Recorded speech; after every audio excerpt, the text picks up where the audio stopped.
So the next thing I want to show you is some different manipulations or effects that we can do with our tracks. And this is going to be under the Effect selection menu. And you can see that there are lots of things going on here. We will not go through all of them. So I recorded a third track that's meant to play over the first two tracks. Let me just check the rest of them are muted. Okay, so I'm going to play this to see what it sounds like. And we're all going to be able to hear why it's problematic. And I'm going to make sure I'm working with my little cursor tool up here as well. So I'm going to set it from the beginning of the track. I'm going to hit play.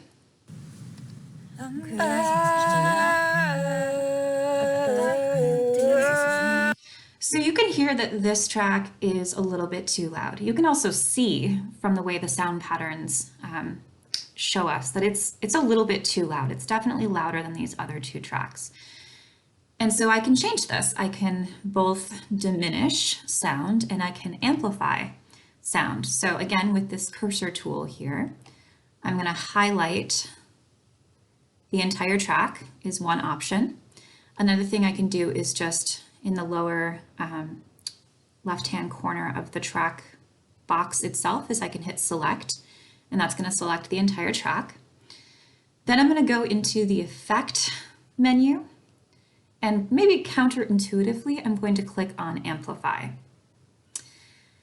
And so right now, you can see that the amplification is at 0. What I want to do is make this quiet, so I need a negative amplification. So I can either do that with my little cursor scroll thing here, or I could literally type in a negative number. And for this, I do have to kind of guess a little bit. It looks like the peak amplitude is, on the other side, it would be positive 18. So if I decrease it by that much, it might be completely silent. So I'm going to split the difference and do negative 10 here, and we'll just see what happens. And already I can see from the sound pattern that it's a little bit quieter. Again, putting my cursor from the beginning, hitting my spacebar to play. Let's see what it sounds like now.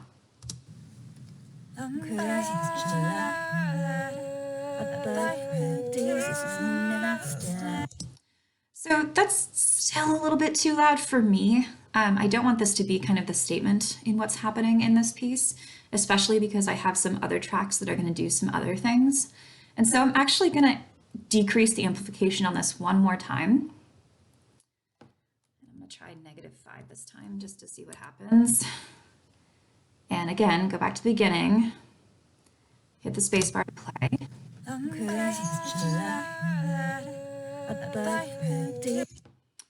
I might want it a little bit quieter. See, this is where it gets a little bit annoying, and I will end the video after I try this one more time, but let's see what happens. Okay, from the beginning. Much, much better. I like it. I'm going to keep it. Fantastic. So that is how you amplify and diminish. If I wanted, let's pretend I want this like first part to be super loud. I actually could just highlight a specific part of the sound, click on Effect, and it's going to automatically set the amplification. You can either trust this or you can manipulate it in whatever way you want to. So be aware that you can do that, and take a gander through all of these fun things that you can do. The best way to learn is to try them out for yourself. So I think there's even like a wah-wah sound. There's definitely an echo sound. There's ways of fading in, fading out, etc.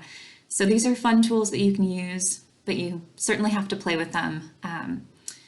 And saving as an Audacity file is the way to do that.